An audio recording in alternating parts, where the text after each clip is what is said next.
Hi, I'm Mike Kilalia, and I'm here at IDC Drilling HSE&T 2015 Conference and Exhibition in Amsterdam, Netherlands. I'm here today with Mr. John Thorogood, a longtime friend.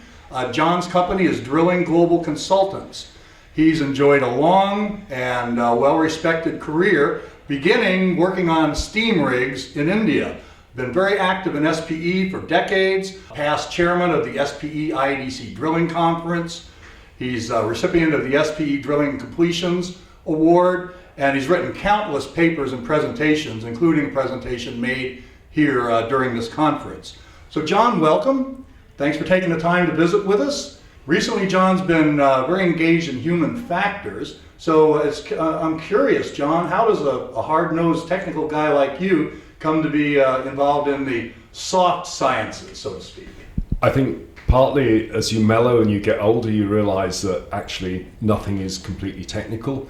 But I think the problem I had was watching all my friends get embroiled in the Macondo disaster. And that really was the beginning of my journey, because I felt that there was too much blame going on. There wasn't enough insight, people were getting unfairly criticized, and ultimately, because of my background as a private pilot, I know that actually accidents are very rarely from technical causes, but actually they have a deep underlying human factors cause. That started me on the journey of reading many authors, many books, many papers, and then beginning to write a recent series of papers over the last 4 or 5 years, which essentially culminated in the presentation here this week. So is it your opinion now that human factors and psychology, and as I said, some of these soft sciences are going mainstream in our rather hard-nosed practical industry? Yes, I think it's been a slow start, but we see parallels here with the drilling automation. Is that we set off several years ago and we said, let's make a noise about it, and if we make enough noise, people will begin to pay attention. And I think the same thing is happening now. I mean, although this has been billed as an HSE&T conference, it's actually turned out to be a human factors conference, and there's another one next month in Galveston. And I think that as long as we keep human factors to the forefront in well control, but realize that it's not just well control, but the skills we learn with the well control we can apply in our day-to-day work, I think we will begin to make progress and institutionalize it as part of the way we do business. As you mentioned, the driver for your participation into human factors and that of the whole industry was really Macondo. Should we have seen Macondo coming? We should have been prepared much more for the fact that these big events do have human causes, and there was a rush of them. There was the Montara incident in Australia, and that had human and organizational causes triggered by a technical defect that nobody suspected. We then had the Bardolino incident in the North Sea just immediately prior to this. Again, it was a technical cause. The barrier failed that people actually didn't realize at the time. They weren't aware of the subtleties of what happened, and because they weren't looking in the direction of a barrier failure, but they were looking at surface systems failure, there were all these human factors in there. Then subsequently, after Macondo, I think there have been several other well-controlled incidents, even here in the North Sea, with similar causes to the Bardolino. And again, they have human and organizational factors as the incidents developed, without people seeing them for what they were.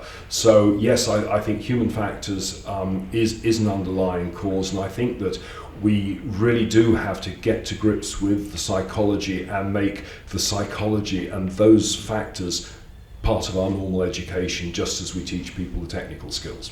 So Macondo was not an isolated event?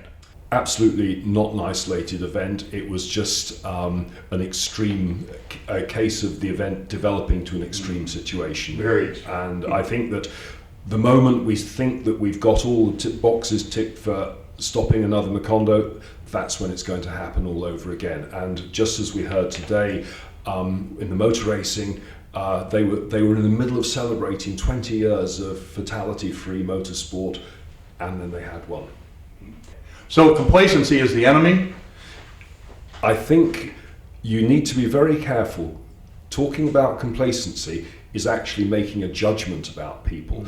And what we learn in all of these accident investigations is that we tend to stop the investigation too early. We usually say they're complacent or they were incompetent and we leave it at that. Yet complacency actually explains nothing. It just makes us feel good about blaming someone for something that you can't nail them for. And I think therefore we have to move beyond these loose descriptors, and if we start finding ourselves using these words, we have to stop ourselves and say, no, we're sticking labels on people. We now need to go back to being objective and think very carefully about what was it in the situation that they saw. We've got to get into their minds and understand why it was that they made the decisions that they did, because they weren't complacent, they weren't incompetent, they weren't trying to go out there and kill themselves. Thanks very much, John. Appreciate your time. Very critical information, very interesting, and appreciate your presentation as well during the event. And thanks to all of you for attending our webcast.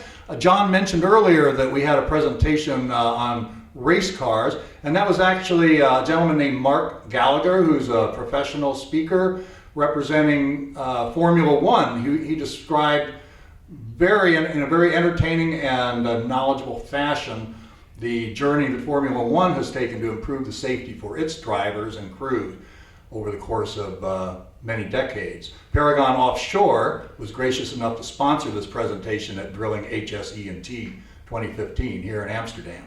I also appreciate John plugging our IADC Human Factors Conference. That event will be 21-22 October in Galveston, and I hope to see you there. In the meantime, thanks for tuning in. Keep it safe, keep turning to the right. I'm Mike Killalea. See you next time. Bye-bye.